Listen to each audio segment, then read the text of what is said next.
les amis, aujourd'hui je vais partager une vidéo avec vous concernant un problème que j'ai eu sur la route.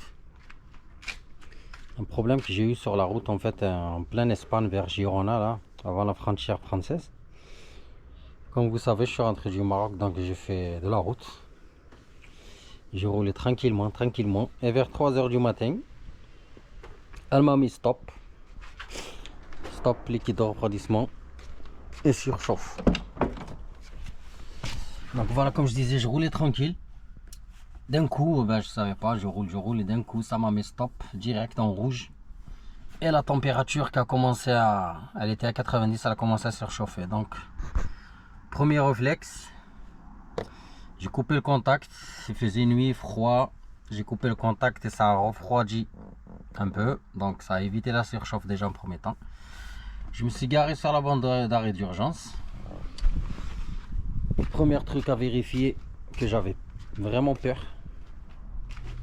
J'ai regardé le vase d'expansion, il était vide déjà. C'est pour ça ça m'a signalé stop. Premier truc que j'ai vérifié, la durite.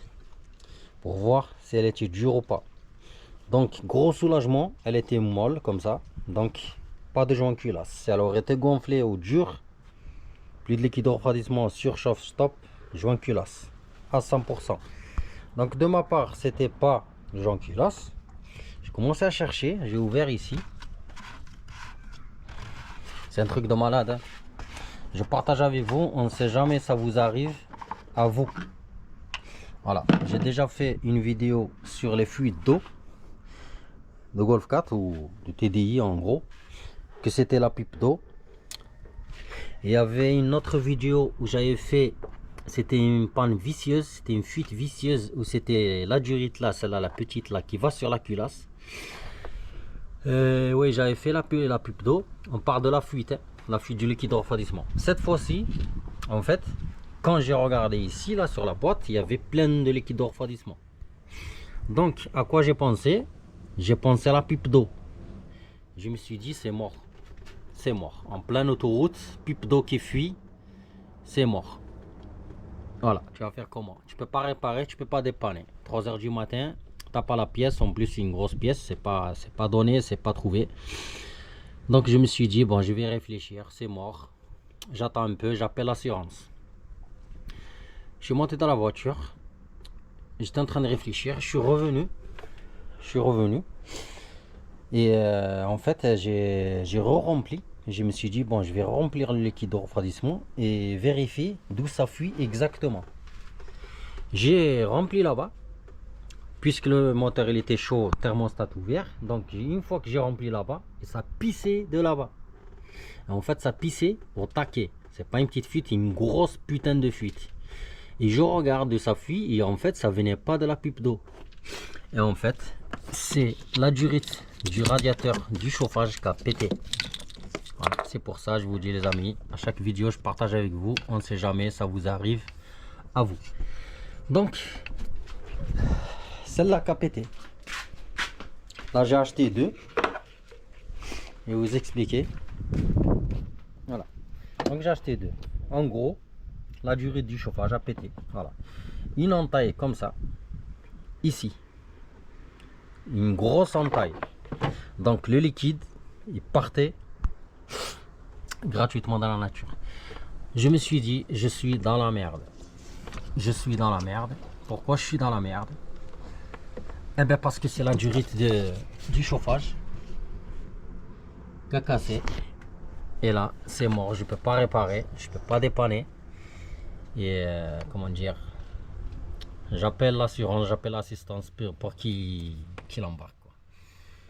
Puis je suis retourné dans la voiture. J'étais en train de réfléchir. Je me suis dit, bon, 3 h 30 du matin, plein autoroute, plein Espagne.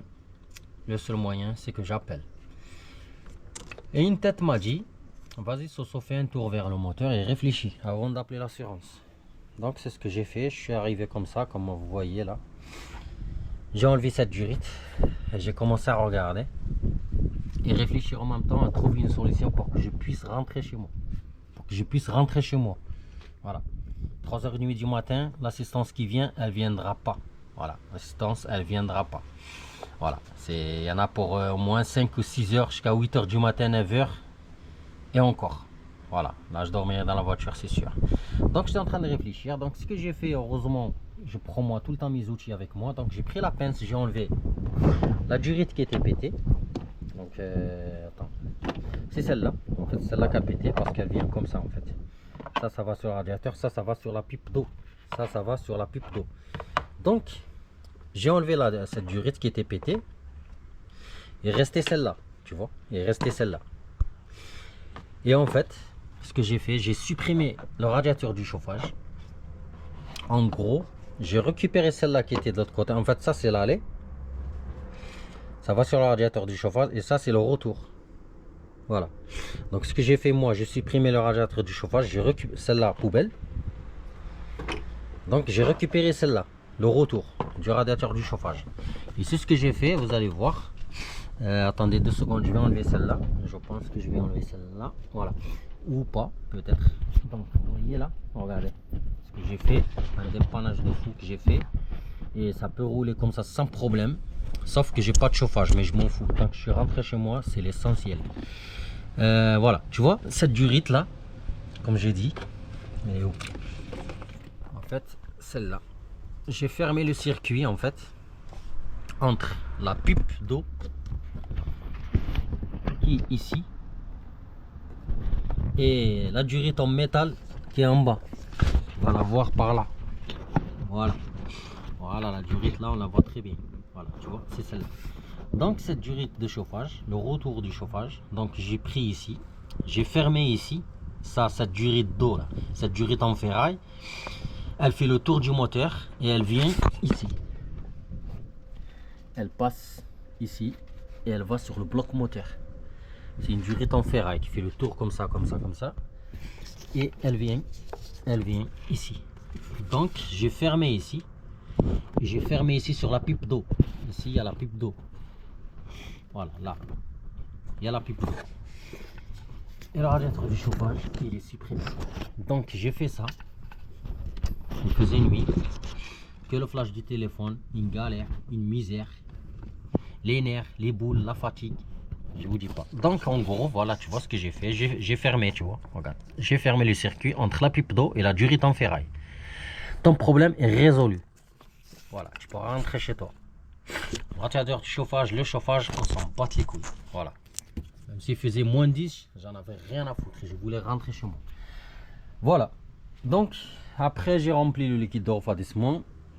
Bien sûr, il faut toujours attendre un petit peu que le moteur refroidisse avant de remplir le liquide froid. Parce que le moteur, il est chaud. La culasse, elle est chaude. Le bloc, il est chaud. Le circuit, il est chaud. Donc, ne viens pas remplir directement comme ça. Quand tu ouvres le bouchon déjà, tout doucement. Parce qu'il y a une pression. Ça fait tch, donc il faut ouvrir doucement. Attendre un peu que ça refroidit. Et tu remplis ton liquide. Jamais tu remplis à chaud. Parce qu'il y a un risque de déformation de la culasse. Voilà. Donc j'attendais, il faisait nuit, donc comment dire, il faisait nuit, il faisait froid, donc le moteur a refroidi vite. J'ai rajouté du liquide, rabord, j'ai démarré et j'ai surveillé. Et ben en fait le problème était résolu. Voilà. Voilà, c'est une panne en fait vicieuse. Je pensais pas qu'une durite du chauffage pétait. Et franchement, quand j'ai eu la fuite, je me suis dit ouais, des durites comme ça, des petites ou. Mais franchement, quand ça vient du radiateur du chauffage, là, je m'y attendais pas, tu vois. Donc, j'ai acheté ces 2 durites et je vais la remplacer pour la rendre d'origine pour que je puisse avoir du chauffage. Voilà. Donc, les amis, sur ce, je vous laisse. C'était une expérience que j'ai eue et je la partage avec vous. On ne sait jamais si ça vous arrive que vous pétez une durite du chauffage. Vous aurez plus de liquide de refroidissement, vous pouvez plus rouler. Attention. Donc vous faites un dépannage comme j'ai fait. Vous récupérez l'autre durite du chauffage et vous fermez le circuit entre la pipe d'eau et la durite en ferraille. C'est bon, c'est compris. Voilà. Sur ce, je vous laisse les amis. À très bientôt.